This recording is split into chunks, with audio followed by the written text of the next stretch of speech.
En la clase anterior hablamos sobre enfermedades y sobre la influencia que tiene la actividad física en las mismas. Recordemos que en algunos textos de médicos que se especializan en hablar de estos temas, se define la enfermedad como una disfunción del metabolismo, es decir, como una distorsión entre la comunicación de diferentes órganos, sistemas y tejidos. Muchas veces el hecho de estar enfermo se debe a nuestra propia responsabilidad debido a que aumentamos los factores de riesgo por nuestros malos hábitos. Todo lo que hacemos y muchas cosas que no hacemos pueden tener una influencia positiva o negativa sobre nuestra salud. Por ejemplo, el hecho de hacer actividad física va a darnos muchas ventajas para gozar de una buena salud, porque vamos a ser más fuertes, más flexibles, más resistentes e incluso en algunos aspectos psicológicos y psicosociales vamos a tener muchas ventajas con relación a aquellas personas que no hacen actividad física. Hay muchas otras variables que son importantes y que ustedes las deben conocer muy bien, que son el manejo del estrés, la alimentación y por supuesto también el descanso. Todos estos elementos generan un entorno que puede ser más o menos saludable en función de cómo combinemos dichos factores con nuestros hábitos y nuestro estilo de vida. Pensemos en dos adultos mayores, más o menos misma edad, pero diferentes hábitos. Por ejemplo, uno hace actividad física y el otro no. Y dentro de esa subcategoría de actividad física, uno entrena la fuerza y el otro no. Cuando hablamos de fuerza no nos referimos a levantar muchos kilos o necesariamente no nos referimos a ir a una sala de pesas. La fuerza se puede trabajar efectivamente con sobrecargas que pueden provenir de poleas, de barras, pero también se puede trabajar con el propio peso corporal, se puede trabajar con bandas, con entrenadores en suspensión, el más famoso ya sabemos que es TRX, pero con esto quiero aclarar que la fuerza no se reduce solamente a levantar cargas externas, sino que la fuerza puede suponer, por ejemplo, para una persona que no está muy acostumbrada, simplemente el hecho de levantarse de una silla y volverse a sentar 10 o 15 veces ya va a suponer un esfuerzo y un trabajo de fuerza para ese organismo que no está adaptado a esa tarea. Entonces, cuando hablamos de fuerza, no podemos limitar la expresión de la misma. Volvamos al ejemplo. Un adulto mayor que entrena la fuerza o que hace actividad física y concretamente trabajos de fuerza y otro que no va a tener muchas ventajas respecto a su salud metabólica, su salud articular, su salud osteomuscular y también aspectos psicológicos como que va a ser más independiente y probablemente va a tener una mejor autoestima. ¿Por qué mejor autoestima? Porque posiblemente se va a ver mejor frente al espejo, aunque este no es la finalidad última cuando entrenamos o hacemos actividad física con miras a la salud. Y también el hecho de ser más independiente, de valerse por sí mismo en muchas tareas, de poder cargar sus propias compras, de poder desplazarse sin ayuda de un bastón o de una persona que lo auxilie, va a hacer que se sienta más tranquilo, más seguro y por supuesto mucho mejor. En la clase anterior también hablamos de que el ejercicio cardiovascular tiene múltiples beneficios y efectos muy positivos sobre distintas enfermedades. En este vamos a centrarnos más en hablar de la fuerza y el efecto que puede tener sobre la prevención o el tratamiento de algunas enfermedades. Es bien sabido que con los años va aumentando la pérdida de masa muscular, aquella que se conoce también bajo el nombre de sarcopenia. Al disminuir la masa muscular se pueden afectar distintos factores, tanto del metabolismo como de estructuras complejas como las articulaciones.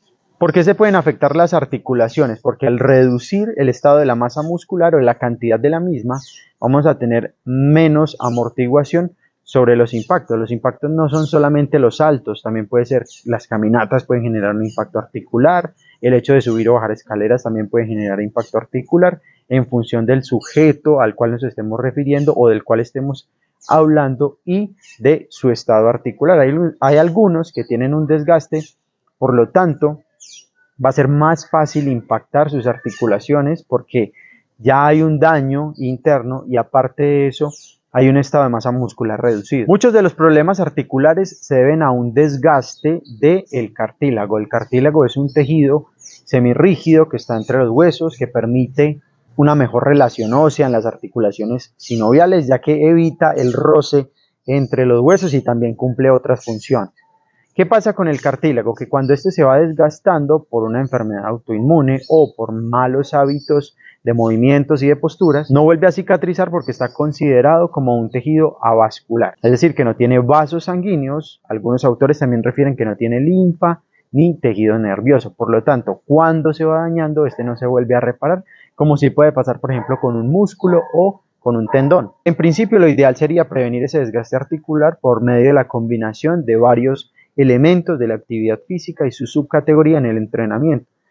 Buena postura, buena flexibilidad, buenos patrones de movimiento y por supuesto también buen porcentaje de fuerza. A la hora de prescribir, programar y dirigir el ejercicio, no solo en adultos mayores, sino también en adultos jóvenes, es muy importante tener en cuenta la técnica de ejecución del movimiento, las posibilidades de movimiento que tenga cada sujeto, para no ir a alterar su estado locomotor, su salud articular y también su salud muscular. Porque algunos movimientos defectuosos, si se dan de manera repetitiva, pueden exacerbar dolores y en algunos casos, cuando no cuidamos la técnica de los movimientos, llegar a dañar tejidos. A nivel metabólico y hormonal, el trabajo de fuerza también puede tener un impacto muy positivo sobre distintos síndromes o enfermedades. Por ejemplo, el caso de la diabetes tipo 2. Sabemos, por ejemplo, que los diabéticos se pueden ver muy beneficiados con el trabajo de fuerza porque sus músculos metabólicamente van a ser más activos.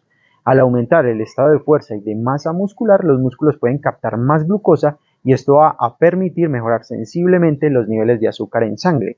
A veces con estas personas es difícil prescribir actividad aeróbica por la deficiencia del funcionamiento del sistema glucolítico. Entonces, cuando se dan bajadas de azúcar durante la actividad física aeróbica de manera permanente, es importante revisar cómo estamos prescribiendo la actividad física en ese sentido, pero también es una señal para que programemos fundamentalmente teniendo en cuenta el trabajo de fuerza.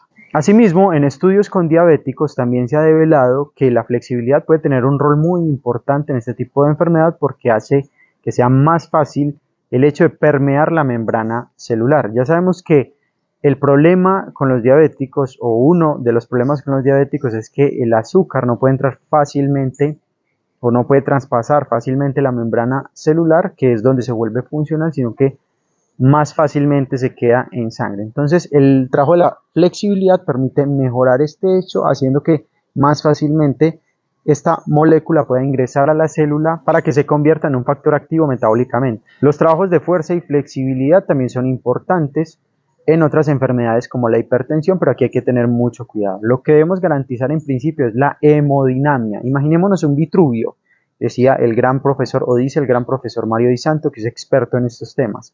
El Vitruvio, ¿cierto? Debemos intentar que con un hipertenso a la hora de entrenarlo, ninguna de esas zonas cambie de color. Los brazos no deben ponerse rojos, la cara no debe ponerse roja, las piernas no deben ponerse rojas. Por lo menos no de forma muy superior al resto del cuerpo, para garantizar la hemodinamia. Si hacemos un trabajo muy localizado de fuerza y de flexibilidad que genere un estrés, pues vamos a facilitar la subida de la presión.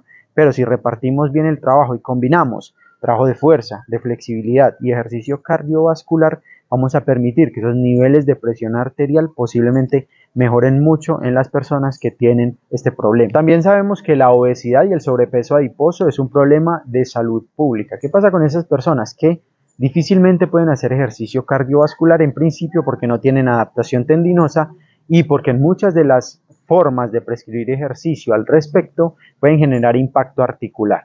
Y como no tienen buena masa muscular, pues vamos a tener problemas de articulaciones con muchos de ellos. Entonces, en principio, no solamente porque necesitamos ganar masa muscular para que haya más actividad metabólica, para que el organismo funcione mejor y podamos utilizar las grasas como fuente de energía, sino que también el objetivo va a ser proteger las articulaciones para que cuando haya cierta adaptación y ganancia de masa muscular podamos pasar también a hacer ejercicios de resistencia. De nada nos sirve que una persona empiece muy motivada a hacer actividad física y que después o se nos desmotive o no vea resultados o que en el peor de los casos se lesionen. Lo ideal es entonces, sabemos que la fuerza en la mayoría de los casos es la base de la pirámide para poder tener éxito en los programas de ejercicio y actividad física. Dan John dice, un gran entrenador de Estados Unidos, sin fuerza de base mucho de lo que se hace es inútil y hasta riesgoso, porque sin fuerza no hay masa muscular,